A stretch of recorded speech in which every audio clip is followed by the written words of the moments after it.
Good morning everyone. ఈరోజు support resistance గురించి video చేస్తున్నాను. సో జనరల్ గా ఇంట్రాడే ట్రేడ్ చేసే వాళ్ళు సపోర్ట్ రెసిస్టెన్స్ బేస్ మీదనే ట్రేడ్స్ తీసుకుంటారు. అంటే సపోర్ట్ దగ్గర బై చేయడము, రెసిస్టెన్స్ దగ్గర సేల్ చేయడం జరుగుతుంది. So as a intraday traders the support resistance are very crucial. So general గా సపోర్ట్ రెసిస్టెన్స్ డ్రా చేసేటప్పుడు చూపిస్తాను ఎక్కడ ఎలా సపోర్ట్ ఎక్కడ రెసిస్టెన్స్ పెట్టుకోవాలో చూపిస్తాను.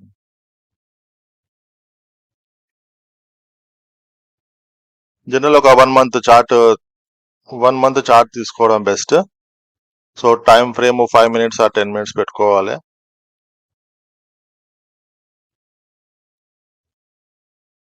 ఓకే, ఇప్పుడు సపోర్ట్ డ్రా చేస్తాను. మార్కెట్ ఎక్కడ క్లోజ్ అయింది? 23,630 దగ్గర క్లోజ్ అయింది. సో ఈ 23,630 కింద ఏవైతే మనము సపోర్ట్ డ్రా చేస్తామో ఇది సపోర్ట్. 23,630 కన్నా పైన డ్రా చేసే లైన్ రెసిస్టెన్స్. ఇప్పుడు ఇక్కడ సపోర్ట్ డ్రా చేస్తాను. ఫస్ట్ 5 minutes పెట్టుకుందాం.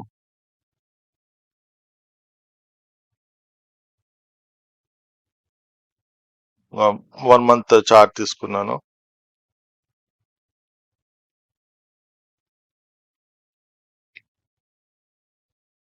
ఓకే, సపోర్ట్ అంటే మార్కెట్ ఎక్కడి వరకు కిందికి వచ్చి మళ్ళీ బౌన్స్ బ్యాక్ అవుతుందో ఆ పాయింట్స్ అన్నిటిని కలిపేది సపోర్ట్.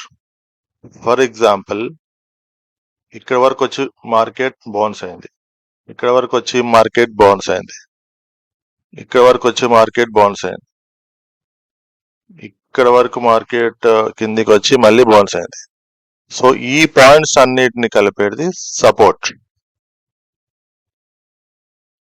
ఎక్కువ సార్లు ఎక్కడి వరకు వచ్చి రిటర్న్ బ్యాక్ అయింది చూసుకోవాలి. సో ఇప్పుడు ఇంట్రాడే సపోర్ట్ డ్రా చేస్తున్నాను. ఇక్కడ సపోర్ట్ తీసుకుంది, ఇక్కడ కూడా సపోర్ట్ తీసుకుంది, ఇక్కడ కూడా సపోర్ట్ తీసుకుంటుంది, ఇక్కడ కూడా సపోర్ట్ తీసుకుంటుంది. ఇది మన ఇంట్రాడే ట్రేడింగ్ చేసే వాళ్ళకి సపోర్ట్. అంటే ఒకవేళ మండే మార్కెట్ ఓపెన్ అయిన తర్వాత ఇది ఇక్కడ వరకు వచ్చిందంటే, ఇన్ కేస్ ఇక్కడ వరకు వచ్చి ఇమ్మీడియట్ గా బ్రేక్ చేయకుండా డౌన్వర్డ్ ఇక్కడే కొంచెం సపోర్ట్ తీసుకున్నట్లు ఉంటే ఇక్కడ మనం ఇమ్మీడియట్ గా మనము బై కాల్ తీసుకోవచ్చు. అంటే అప్ సైడ్ మూమెంటం ఉంటుంది ఇక్కడ నుంచి. ఇది సపోర్ట్ ఇంట్రాడే వాళ్ళకి. అలానే రెసిస్టెన్స్ డ్రా చేయడానికి ట్రై చేద్దాం.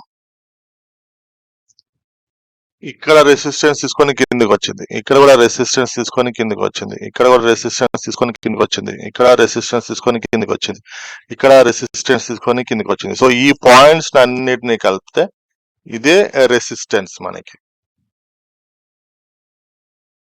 అయితే ఇప్పుడు మనం స్ట్రైట్ గా ఫ్లాట్ గా రెసిస్టెన్స్ నీట్ గా డ్రా చేయడానికి ట్రై చేద్దాం. This is the resistance for intraday traders.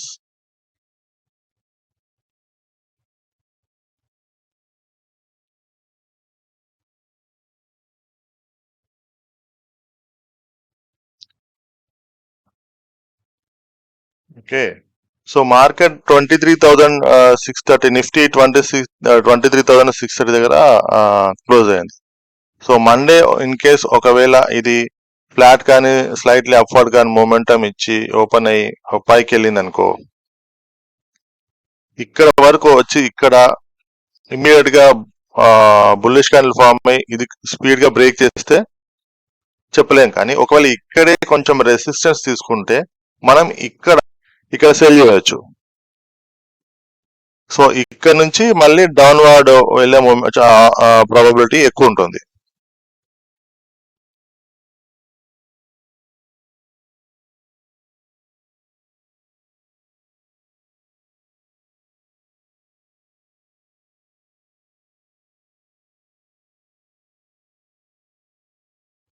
So ఈ రెసిస్టెన్స్ అనేది 23,790 దగ్గర రెసిస్టెన్స్ ఉంది. అంటే 23,640 నుంచి 740, 790, 150 పాయింట్స్ అప్ మూవ్ అయిన తర్వాత ఇక్కడ ఒక రెసిస్టెన్స్ ఉంది. అంటే మార్కెట్ ఒక ఇన్ కేస్ ఫ్లాట్ ఓపెన్ అయినా, ఫ్లాట్ గ్యాప్ అప్ ఓపెన్ అయినా కూడా ఇది ఒకవేళ అప్వార్డ్ మూమెంటం ఉంటే ఇక్కడ వరకు మాక్సిమం ఇక్కడ వరకు వెళ్ళే ఛాన్స్ ఉంటుంది. ఇక్కడికి వచ్చిన తర్వాత మనము సెల్ చేయవచ్చు. సో సపోర్ట్ రెసిస్టెన్స్ అనేది ఈ విధంగా డ్రా చేసుకోవచ్చు అన్నమాట. ఒకవేళ మార్కెట్ గ్యాప్ అప్ ఓపెన్ అయింది అనుకోండి,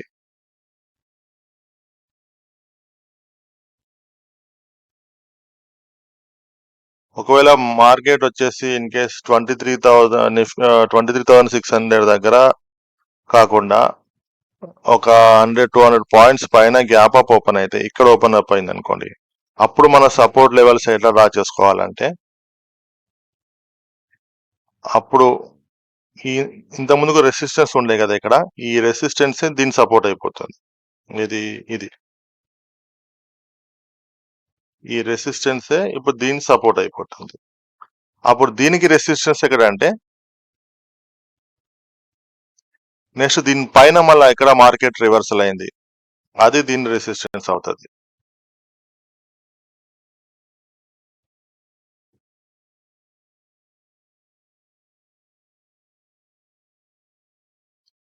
అప్పుడు ఇది రెసిస్టెన్స్ 1, ఇది సపోర్ట్ 1 ఇంట్రాడే వాళ్ళకి.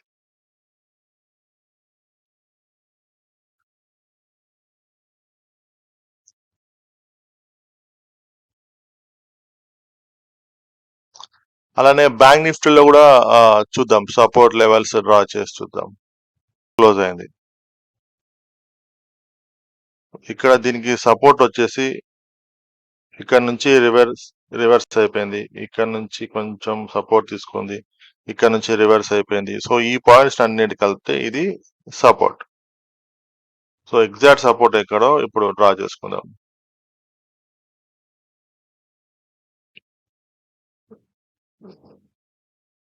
ఇక్కడ సపోర్ట్ లైన్ తీసుకోవచ్చు, ఇక్కడ ఒకటి.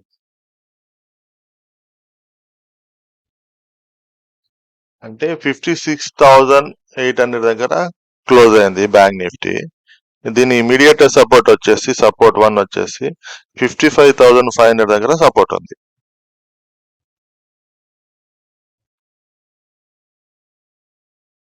ఇది సపోర్ట్ 1. అంటే ఒకవేళ బ్యాంక్ నిఫ్టీ మండే రోజు ఫ్లాట్ ఓపెన్ అయ్యి లేదా స్లైట్లీ గ్యాప్ అప్ ఓపెన్ అయ్యి లేదా స్లైట్లీ గ్యాప్ డౌన్ ఓపెన్ అయ్యి ఇక్కడ వరకు వచ్చి ఇక్కడ సపోర్ట్ తీసుకుంటే ఇక్కడ మనము బై చేయొచ్చు.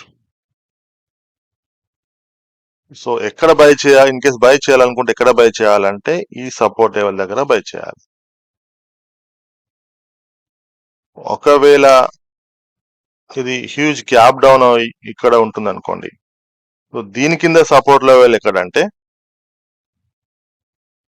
సపోర్ట్ 1 ఇది కదా, సపోర్ట్ 2 ఎక్కడంటే ఇక్కడ డ్రా చేసుకోవచ్చు. సపోర్ట్ 2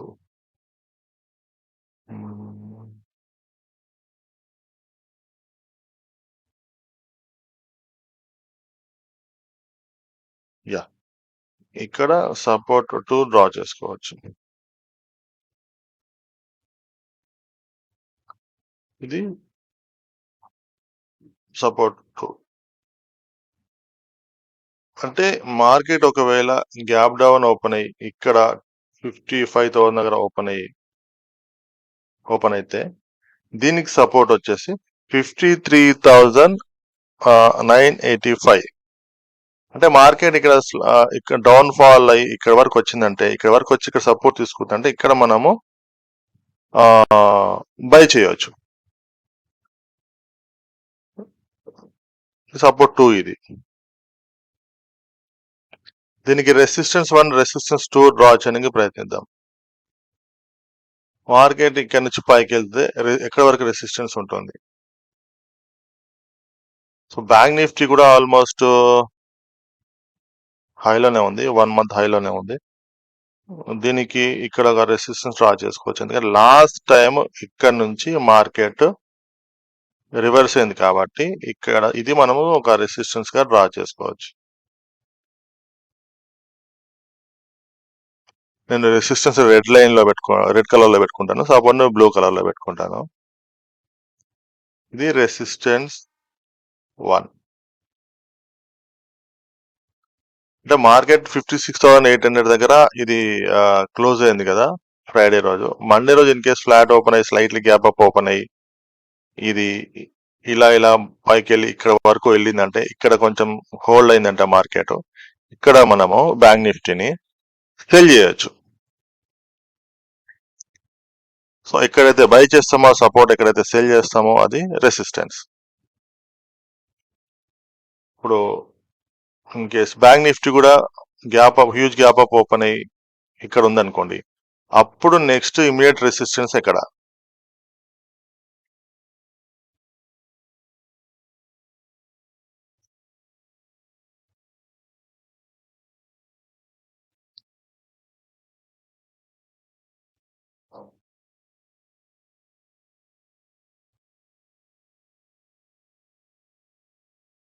ఇది రెసిస్టెన్స్ 1.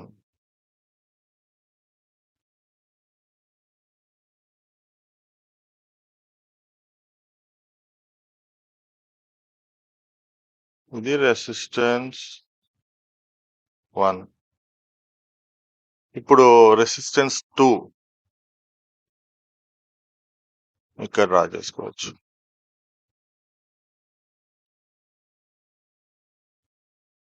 ఇది రెసిస్టెన్స్ 2.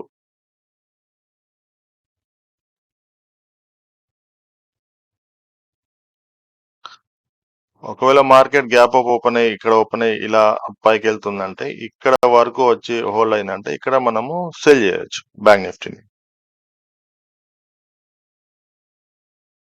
సో ఇదండి సపోర్ట్ రెసిస్టెన్స్ ఎలా డ్రా చేయాలో.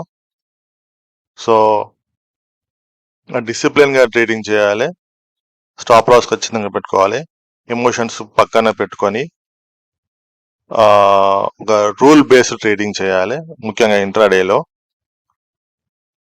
సో క్యాపిటల్ ని సేఫ్ గా పెట్టుకోవాలి. సో లాస్ విషయాల్లో మాత్రం చాలా జాగ్రత్తగా, ఎంతవరకు లాస్ తీసుకోగలుగుతామో, మన క్యాపిటల్ అమౌంట్ లో జస్ట్ 1% 2% అంతవరకు వెళ్ళిందంటే ఎగ్జిట్ అయిపోయి ఆ డేకి ఆ ట్రేడింగ్ క్లోజ్ చేయడం చాలా బెస్ట్ థింగ్ అది.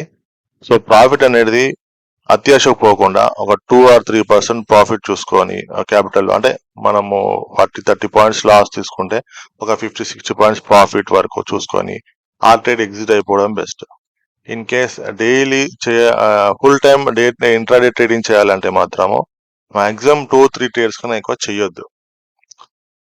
సో లాస్ వస్తే మాత్రం క్యాపిటల్లో 1-2% లాస్ వచ్చిందంటే ఆ డేకి ట్రేడింగ్ క్లోజ్ చేయడం బెస్ట్. ఎందుకంటే ఒక్కసారి మన మైండ్ సెట్ డిస్టర్బ్ అయిన, మార్కెట్ మనకు అనుకూలంగా లేకున్నా, మార్కెట్ ప్రైస్ మూవ్మెంట్ ని, ప్రైస్ యాక్షన్ ని మనం గెస్ చేయలేకపోయినా ఆ డే అంతా చాలా మెస్అప్ అయిపోతుంది. సో ఎంత వరకు అయితే అంతవరకు, సాధ్యమైనంత వరకు తక్కువ ట్రేడ్ చేయడం చాలా గుడ్ ఐడియా. సో ఇదండి ఇవాళ support resistance video. Thank you very much for watching my channel. Please do watch my channel and subscribe my channel, and please share it also to your friends and family. Thank you very much. Bye bye.